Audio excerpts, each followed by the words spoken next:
فأنا ناصح لإخواني بالصدع بالحق تبيض وجوههم. السكوت في مسألة الحزبية يضرها، فاصدع بما تؤمر وأعرض عن المشركين.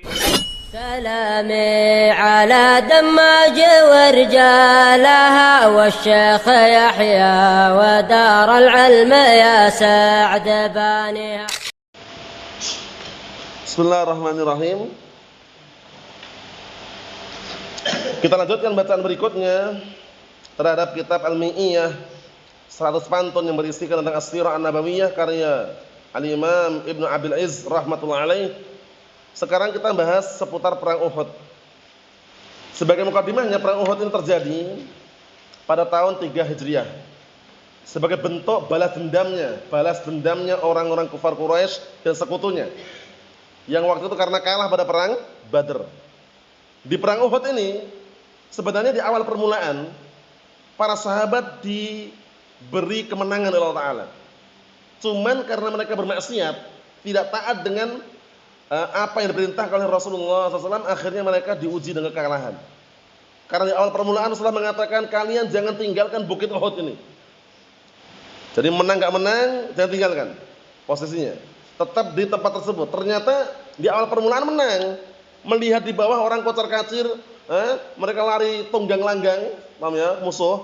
Lihat ghanimah, ada yang teriak, ya kaum, ghanimah, ghanimah katanya. Kisahnya ini sudah kita bahas di kitab Mukhtasar Al-Fusul fi Siratul Rasul. Ya kaum, ghanimah, ghanimah, wahai kaum, ada ghanimah, ada ghanimah. Akhirnya turun mereka dari bukit tadi. Turun rebutan ghanimah. Ternyata orang kufar ini punya siasat, mereka putar balik menguasai dari belakang, akhirnya naik ke gunung Bukit Uhud. Nah, akhirnya putar balik. Nah, mereka yang para sahabat yang turun tadi, walaupun sebagian ada di atas, yang turun tadi kekuatannya kan sudah turun, dikuasai lah orang-orang kufar Quraisy tadi. Akhirnya banyak terbunuh, Rasulullah pun luka.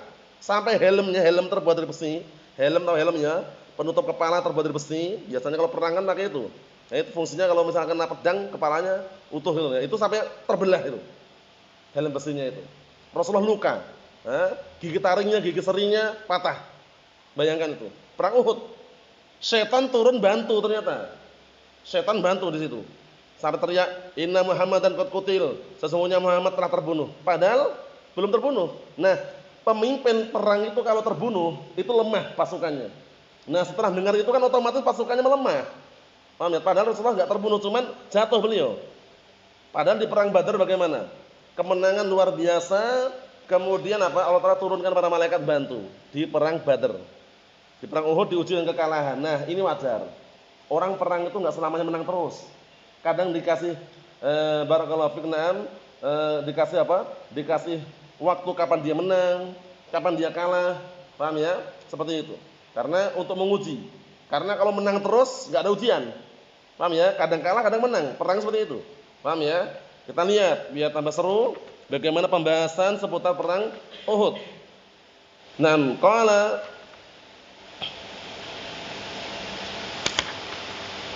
Al-Imam Ibnu Abil Izz rahmatullahi alaih, "Tsumma ghaza ila Uhud fi syahri Syawal."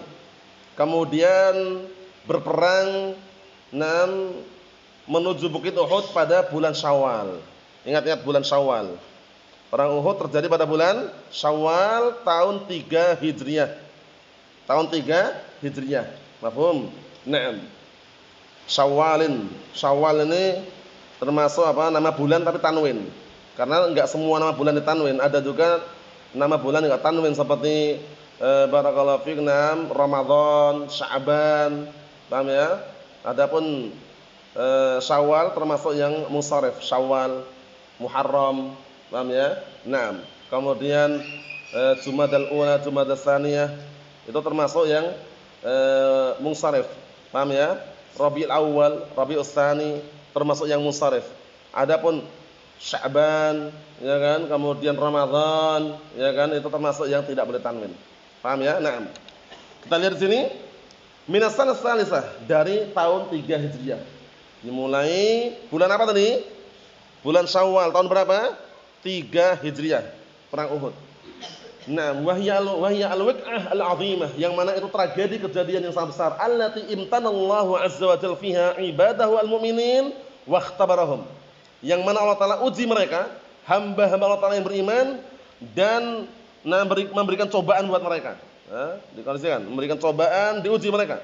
Wa man yazna biha, dan Allah Ta'ala pisahkan dengannya bainal mu'minin wal munafikin. Ini terpisah antara orang-orang mukminin, orang-orang munafikin. Karena orang-orang munafik ini seringnya waktu itu zaman Nabi SAW itu kalau ikut perang itu seringnya bikin kacau. Paham ya? Nakut-nakutin, gembos-gembosin. Kalaupun berangkat nanti sampai tengah perjalanan pulang lagi. Orang munafik seperti itu. Paham ya? Nah, kita lihat. Na'am barakallahu fikum alladzina zaharu ba'da ma'rakah Badr, yang mana orang-orang munafik ini mulai tampak berani setelah perang Badar karena menang. Ya enggak? Di perang Badar kan menang mereka, sehingga wah. Tapi kalau ketika kalah, mereka akan apa? Merendahkan kaum muslimin, orang munafik itu. Paham ya? Nah, karena orang munafik yang waktu itu dikenal nifaknya nifak i'tiqadi. Nifaknya nifak i'tiqadi bukan amali. Sehingga menampakkan keislaman, menyembunyikan kekufuran. Bisa dipahami ya? Ngeri. Nah, kita lihat. Siapa raisul munafikin? Pemimpinnya orang munafikin siapa? Abdullah bin Ubay bin Salul. Paham ya? Nah, karena waktu itu ketika Rasulullah hijrah dari Makkah ke Madinah, di Madinah itu banyak orang yang ketakutan. Maksudnya dari orang kufar ketakutan karena banyak yang sudah masuk Islam. Akhirnya orang Yahud banyak yang mereka pura-pura masuk Islam. Dengan apa? Dengan menampakkan keislaman, menyembunyikan kekufuran. Orang munafik pun banyak. Pertanyaannya, kenapa orang-orang munafik waktu itu banyak itu dan masih kalah dengan jumlah para sahabat? Kenapa enggak ditumpas? Kenapa enggak dibasmi? Kenapa enggak dipadamkan itu? Kenapa enggak dibunuh? Ayo, Nizam. Mampu enggak kira-kira Rasulullah dan para sahabat membunuh? Mampu. Menumpas, menghabiskan, membasmi, mampu enggak kira-kira? Mampu, tapi kenapa dibiarkan itu?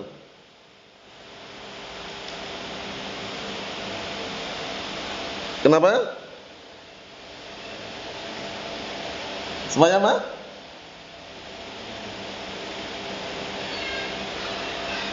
Ada jawaban yang sering anak ulang waktu itu kalau masih ingat.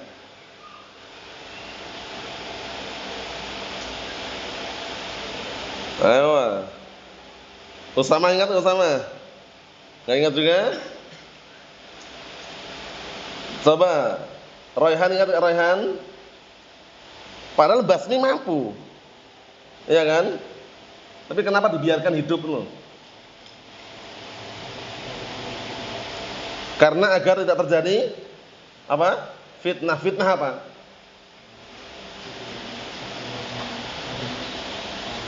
Naam. Jadi namanya saddan lidzari'ah. Paham ya? Dalam rangka untuk membendung pintu fitnah agar tidak terucap bahwasanya inna Muhammadan qatala ashabah, itu tujuannya. Paham ya? Agar tidak terucap bahwasanya Muhammad membunuh sahabatnya sendiri. Kenapa kok kayak gitu? Karena orang-orang munafik ini nampakkan keislaman. Nampaknya bersama para sahabat, sholat ikut sholat, ya kan? Jamaah ikut jamaah, walaupun ketika subuh dan apa? Dan isya mereka malas kan? Ya kan? Tapi secara dohirnya nampaknya seperti itu.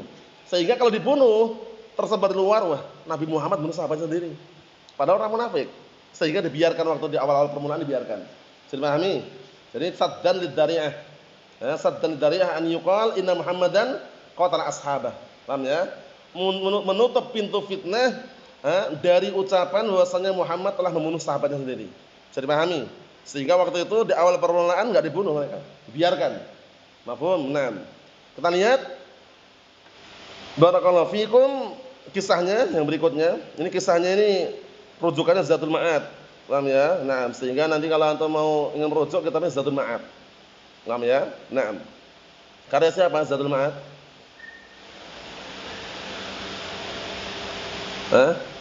Azam Al-Imam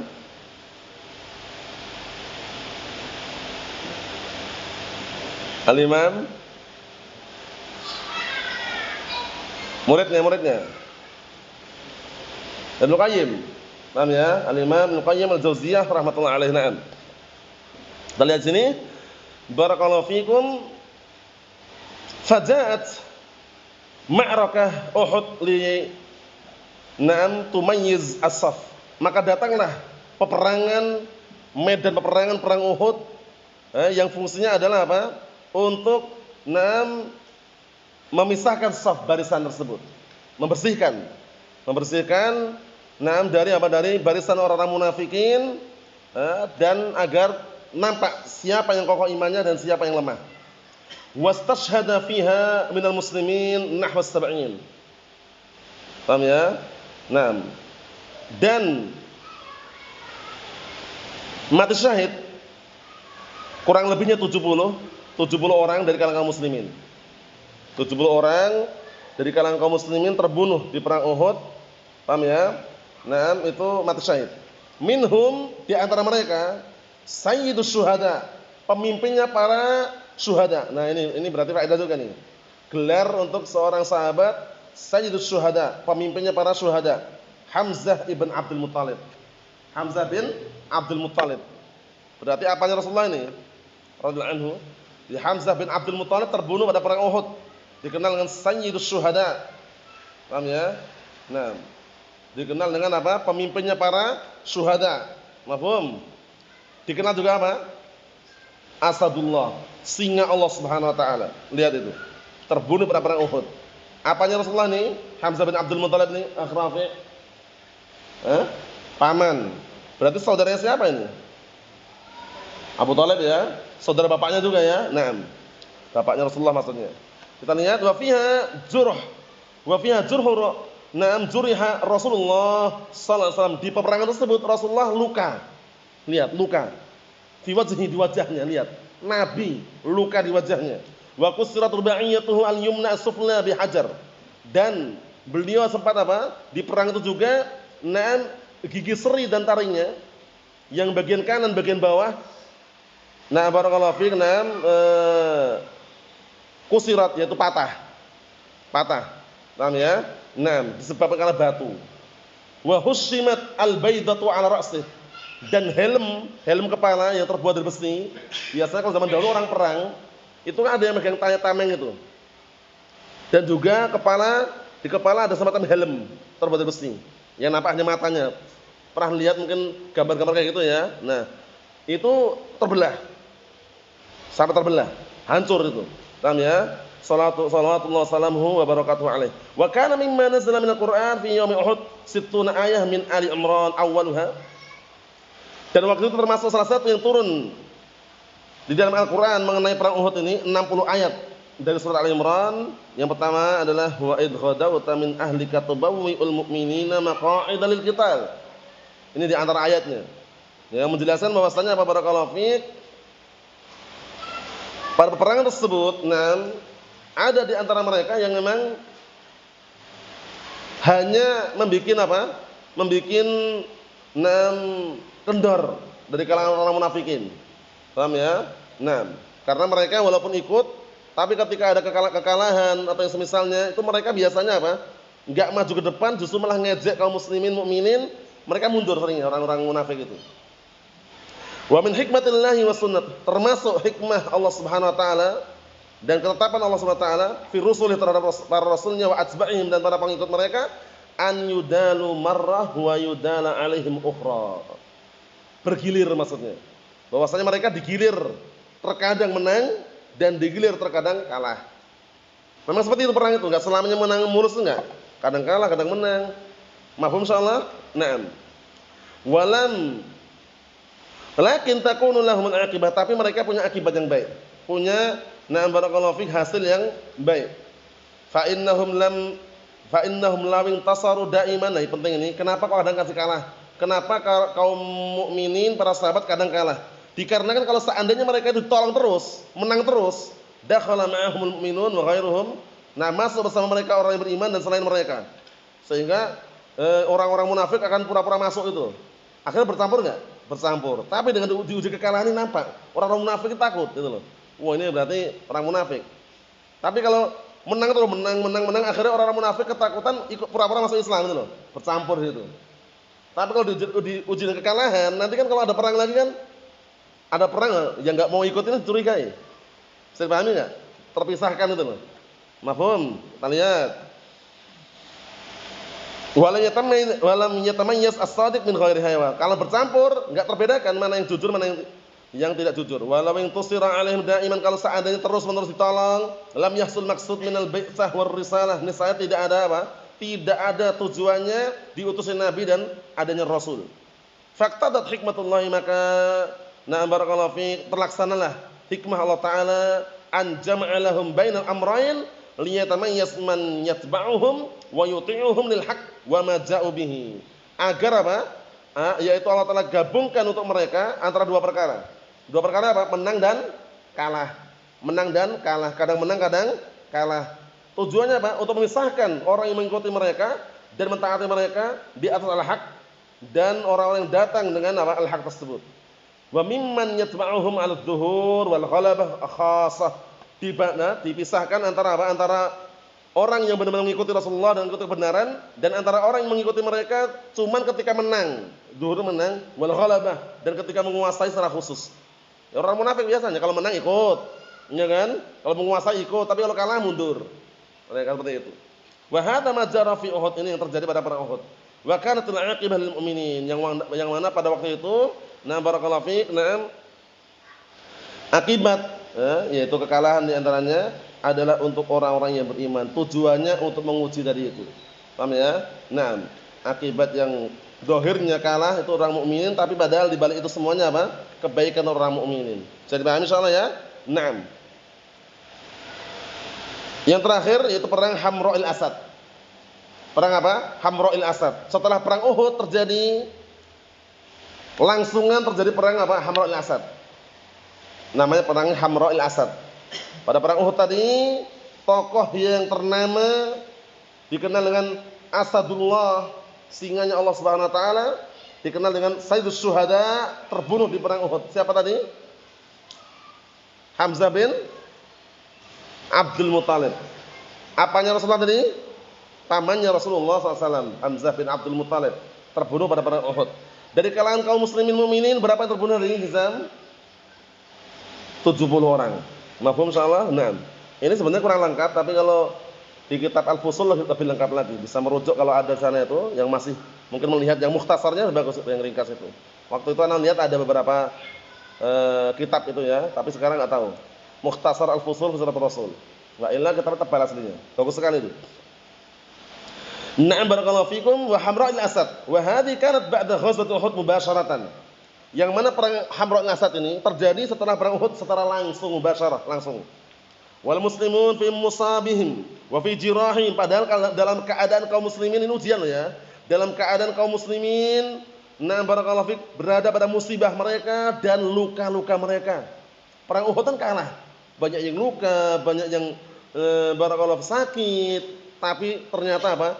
Diuji perang lagi. Paham ya? Haitsu nadaba Rasulullah sallallahu alaihi wasallam ila nuhud fi talabil adu wa irhaban lahum. Rasulullah langsung memberikan motivasi, panggilan, memanggil, menyeru untuk bangkit mencari musuh yang lari dari mereka. Paham ya? Untuk membuat mereka lari. Wa amara alla yakhrut ma'hu illa man hadara Uhudan, syaratnya. Hendaknya yang ikut perang Hamra'il Asad, beliau merintahkan agar tidak ikut perang Hamra'il Asad kecuali yang ikut perang Uhud. Paham? Jadi beliau mensyaratkan yang ingin ikut perang Hamra'il Asad ini orang-orang yang ikut perang Uhud juga. Berarti kalau waktu itu sahabat yang enggak ikut perang Uhud tidak diizinkan, kecuali satu orang nanti. Kecuali satu orang, yaitu Jabir bin Abdullah. Kenapa kira-kira? Karena Jabir bin Abdullah, nah barakallahu fiik, bapaknya meninggal perang Uhud itu. Sehingga beliau minta izin, ya Rasulullah, aku akan ikut pada perang tersebut, diizinkan. Kita lihat sini barakallahu fiik. Falam yakhruj illa man syahida Uhud, dan maka tidak ada yang ikut keluar perang kecuali orang yang apa? Yang ikut perang Uhud. Siwa Jabir bin Abdullah. Kecuali siapa? Jabir bin Abdullah. Fa inna abahu, dikarenakan bapaknya kana qad istakhlafahu ala ahlihi wa banatihi fil Madinah, yang mana waktu itu bapaknya, nah barakallahu fiik, menugaskan, mewakilkan Jabir bin Abdullah agar memimpin sementara, menjaga keluarganya dan putri-putrinya di Madinah, sehingga ikut perang Uhud. Jabir bin Abdullah enggak sempat ikut perang apa? Uhud. Fasta'dana Rasulullah SAW fil khuruj ila Hamra'il Asad. Akhirnya Jabir bin Abdullah minta izin kepada Rasulullah SAW untuk ikut perang Uhud. Perang apa? Hamra'il Asad. Fa'adinalah, diizinkan. Paham ya? Rasulullah mengizinkannya. Fanahadul muslimun, kemudian kaum muslimin bangkit kama amarahum. Kemudian kaum muslimin bangkit sebagaimana, na'am barakallahu fiik, sebagaimana na'am yang Rasulullah perintahkan mereka. Kama amarahum Rasulullah SAW sebagaimana Rasulullah perintahkan mereka. Wa hum muskiluna. Naam bil jirah hatta balaghu hamra'il hasad. Dalam keadaan mereka berat sebenarnya. Kenapa berat? Luka. Mereka kan habis perang Uhud. Banyak yang luka kan? Ternyata Rasulullah langsung manggil menyuruh mereka untuk jihad lagi. Kan berat rasanya. Tapi karena itu adalah perjuangan dan juga barakallahu fiik untuk memperjuangkan agama Islam, mereka berangkat sampai ke tempat namanya Hamra'il Asad. Wa hiya makanun yab'ud 'anil Madinah nahu 20 kilometeran. Tempat Hamra'il Asad ini jaraknya jauhnya dari kota Madinah, jaraknya dari kota Madinah itu kurang lebihnya 20 kilometer. 20 kiloan lah jaraknya. Paham ya? Min nahiyatil janub. Dari sisi apa? Barakallahu fiik bagian timurnya. Afan, bagian selatannya. Paham ya? Dari sisi selatan kota Madinah itu jaraknya sekitar 20 kilo. Wa fi dzalika nazala qauluhu ta'ala alladzina istahabbu lillah alladzina istajabu lillahi war rasul min ba'di ma asabahumul qarh lil ladzina ahsanu minhum wattaqau ajrun 'adzim. Artinya, dan orang-orang yang mereka memenuhi panggilan Allah dan Rasulnya setelah mereka ditimpa luka, kekalahan dan luka. Paham ya? Terhadap orang-orang yang mereka berbuat baik di antara mereka, wattaqau dan bertakwa ajrun 'adzim. Bagi orang-orang yang mereka berbuat baik di antara mereka dan bertakwa mendapatkan pahala yang agung. Padahal perang Uhud kalah, kemudian banyak yang luka, tapi ternyata langsung diseru untuk ikut perang berikutnya. Mereka tetap berangkat. Itu yang kita ambil ya barakallahu fiik. Berarti kita sudah ambil perang Uhud dan perang apa tadi? Hamra'il Asad. Terjadi sama pada tahun 3 Hijriah. Bulan yang sama. Bulan apa? Bulan apa tadi? Syawal. Mafhum insyaallah? Adapun pembahasan berikutnya insyaallah pada pertemuan yang akan datang mengenai diharamkannya khamr, yaitu minuman keras. Wallahu a'lam bishawab. Alhamdulillah.